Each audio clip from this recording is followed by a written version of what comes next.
It started with the door, a door that shouldn't exist, but somehow it was there. It appeared on the wall of my living room, replacing the bookshelf I'd owned for years. I hadn't ordered renovations. No workers had been by. Yet, there it was. Cold, steel, locked tight. At first, I thought it was some elaborate prank, maybe a mistake. But when I called the landlord, he was baffled. He said the building didn't even have a space behind that wall. For weeks, I ignored it. I tried to convince myself it was just part of the house now. But every night, I heard the same thing. The faintest tapping, like someone or something on the other side. By the third week, I couldn't sleep. The tapping turned into scraping, like nails dragging across the metal. And then, one night, it stopped.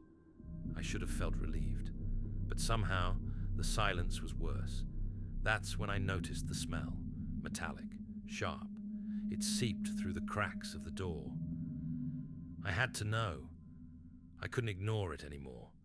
I grabbed a crowbar and broke the lock. The door creaked open, revealing a pitch-black void. It was endless, swallowing the light from my room. Against all instincts, I stepped inside. I fell into nothing. Darkness consumed me.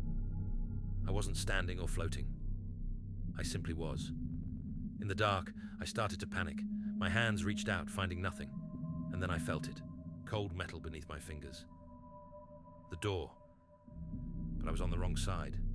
I pounded on it, screaming. My fists hit harder and harder, but no one came. Desperation took over, and I began to scratch. My nails screeched against the metal, leaving long, jagged marks. And that's when I heard it. The same sound I used to hear on the other side. It was me.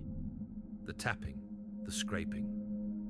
I was the thing behind the door, and now I'm trapped here, with no one on the outside to let me out.